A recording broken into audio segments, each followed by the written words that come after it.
सफल और असफल होने के अंदर बारीक सा अंतर है साथियों। वो लोग सफल हो जाते हैं जो अपने आप पर विश्वास रखते हैं, यकीन रखते हैं, और वो लोग असफल हो जाते हैं जिनको अपने ऊपर संदेह होने लग जाता है, शक होने लग जाता है, यार मेरे से होगा या नहीं। बस इतना सा अंतर है। तो ज़्यादा से ज़्यादा है जो चीज़ों को पढ़िए, बार बार पढ़िए और अपने ऊपर यकीन रखिए। जिनसे आप सीख रहे हैं, जिनके मार्गदर्शन में आप पढ़ रहे हैं, उन अपने साथी, टीचर, गुरु, उन पर भी यकीन रखिए और अपने परम पिता परमेश्वर पर यकीन रखिए। सब कुछ अच्छा होगा। नमस्कार, जय हिंद। स्वागत करता हूं आप तमाम साथियों का नव सृजन क्लासेस के ऊपर। अपना दिल्ली सल्तनत के साथ में संबंध चल रहा है, मेवाड़ अपना चल रहा था। हमने पिछली कक्षा के अंदर समर सिंह को पढ़ा था। आखिर के अंदर समर सिंह की कुंभलगढ़ प्रशस्ति में शत्रुओं की शक्ति का अपहर्ता इसे कहा गया। इसके दो पुत्र थे, कुंभकर्ण जो नेपाल में जाकर राणा शाखा की शुरुआत करता, और दूसरा था रतन सिंह जिसने चित्तौड़ पर है जो शासन किया। आज उससे आगे हमें जो देखते हैं, राणा रतन सिंह को देखते हैं। यहाँ से सवाल है जो डेफिनेटली हर परीक्षा के अंतर्गत है, जो आता ही आता है कुछ ना कुछ। राणा रतन सिंह, चित्तौड़, 1302 से 1303 ईस्वी। राणा रतन सिंह। देखिए साहब, रावल समर सिंह जो हम ऊपर बात कर रहे थे, ये रावल भी कहते हैं इसको। रावल समर सिंह के पश्चात उसका पुत्र कौन? रतन सिंह 1302 में चित्तौड़ के राज सिंहासन पर जो बैठता है। इसी एक साल के अंदर जबरदस्त जो घमासान होता है और गुहिलों का ऑलमोस्ट काम है जो तमाम हो जाता है। यहाँ पर ऑलमोस्ट लगभग इनकी शक्ति को क्षीण कर दिया जाता है। तो 1302 में चित्तौड़ के राज सिंहासन पर कौन बैठता है? रतन सिंह है जो बैठता है, समर सिंह का पुत्र। एक वर्ष के बाद ही, देखिए हम डायरेक्ट फैक्ट पर भी चलेंगे और थोड़ा सा स्टोरी के माध्यम से चलेंगे ताकि चीज़ें खोपड़ में बैठ। एक साल के बाद ही मेवाड़ राज्य को क्या सर्वाधिक खतरनाक मुस्लिम अभियान का सामना करना पड़ा। मतलब एक साल के अंदर इतना तूफान सा आ गया मुस्लिम आक्रांताओं का, मुस्लिम आक्रमणों का, जिसमें क्या सुल्तान अलाउद्दीन ने गुहिलों के राज्य को पदाक्रांत करके उसकी स्वतंत्रता का जो अंत्य कर दिया एक तरीके से। और वो करने वाला कौन था? सुल्तान अलाउद्दीन साहब। ठीक है, एक साल में। अब देखिए कैसे क्या आक्रमण हुए, क्या कुछ हुआ। अब मुस्लिम जो आक्रमण है, या यूं कहें कि अलाउद्दीन का जो आक्रमण है, इसके प्रमुख कारण है जो क्या रहे। एक तो सुल्तान की साम्राज्यवादी आकांक्षा, इसने चारों तरफ से के राज्यों को माफ करें, चारों तरफ के राज्यों को, सामंतों को जीत लिया था। तो इसकी जो साम्राज्यवादी आकांक्षा थी और बढ़ाने के अपने साम्राज्य की, वो कारण रही। दूसरा, रानी पद्मिनी को प्राप्त करने की लालसा। कहा जाता है रानी पद्मिनी इतनी सुंदर थी कि वो जब पानी भी पीती तो गले से जो पानी है जो नजर आता था। अतिशयोक्ति है लेकिन ऐसा कहा जाता है।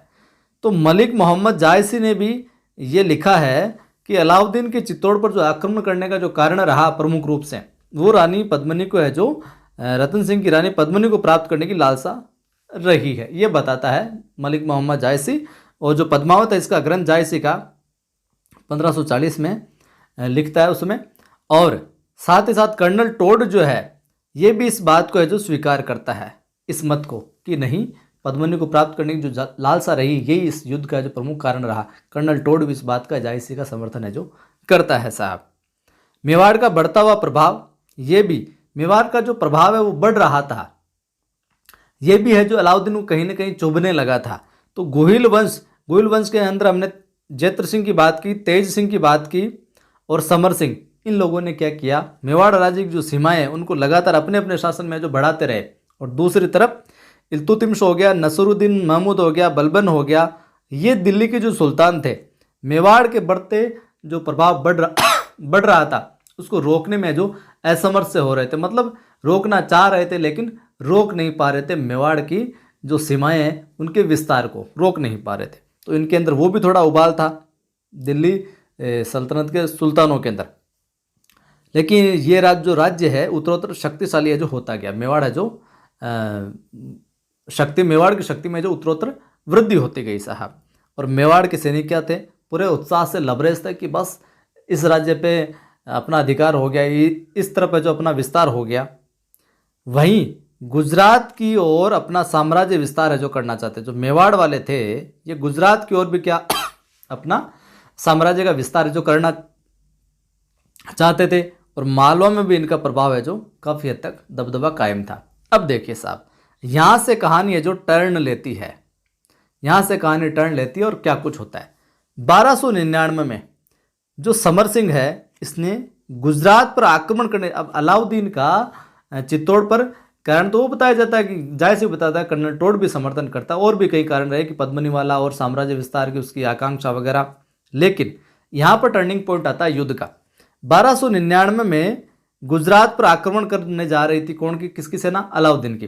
तो अलाउद्दीन की सेना जो है गुजरात पर आक्रमण करने जा रही थी 1299 में। तो समर सिंह ने क्या किया, जो कि तुम लोगों को गुजरात आक्रमण करने जा रहे हो, तो जो रास्ता है तभी जाने देंगे जब आप धन दोगे हमें।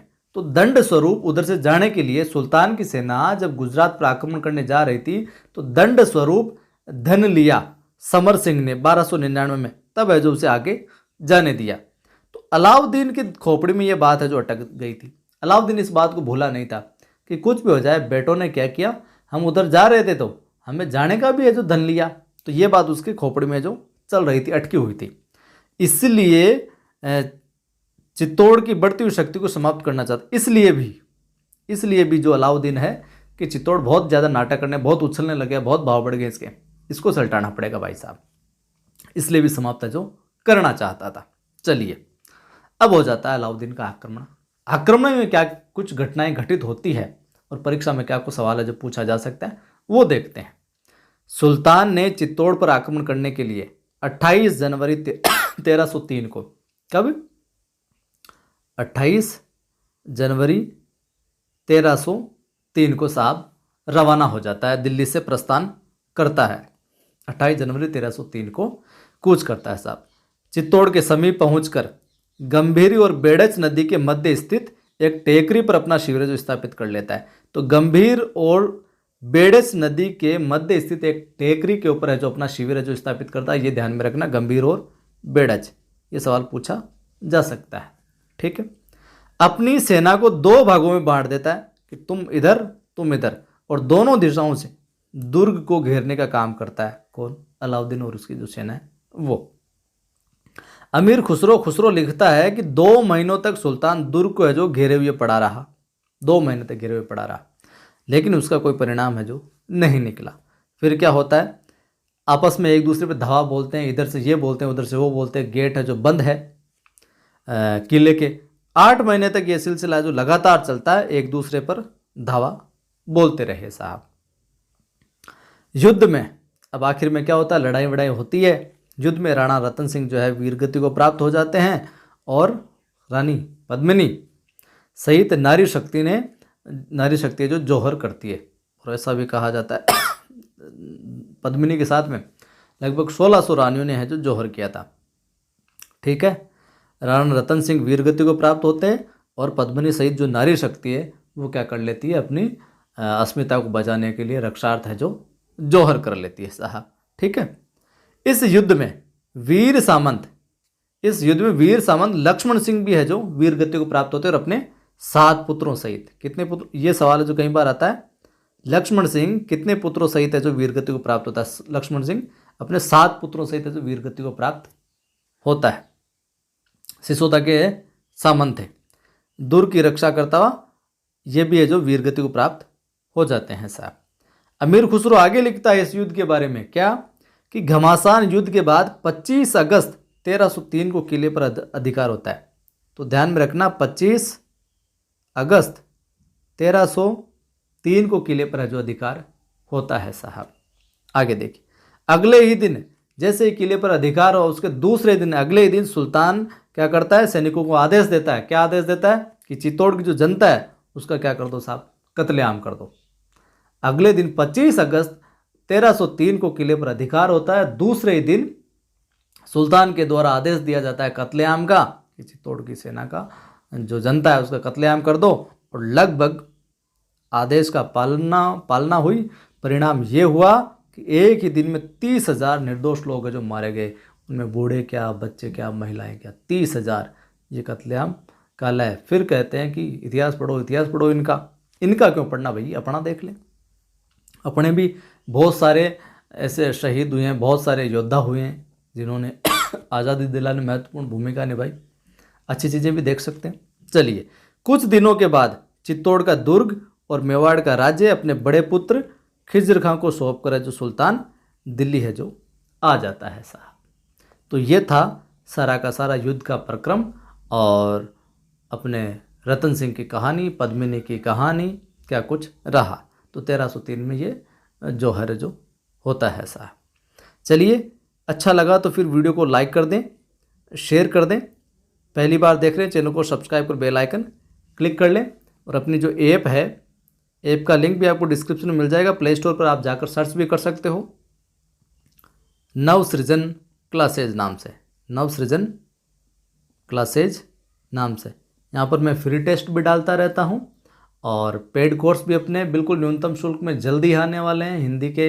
हिंदी फर्स्ट ग्रेड का, सेकंड ग्रेड का और फर्स्ट ग्रेड ज्योग्राफी का, तीनों की टेस्ट सीरीज़ भी आपको देखने को मिलेगी। और भी बहुत सारी चीज़ें हैं जो यहाँ पर आपको देखने को मिलेगी। और प्रयास ये रहेगा अपनी तरफ से बेहतरीन कंटेंट देने का। और मार्केट में जो भी प्राइस है जिन भी गुरुजनों की, उनसे थोड़ा कम रखें हम प्राइस, क्योंकि हम चाहते हैं कि नवसृजन नाम ही इसलिए कि जो ज़रूरतमंद साथी है उन तक हम पहुँचे और कुछ समाज के अंदर एक नया सृजन हो, नवसृजन हो।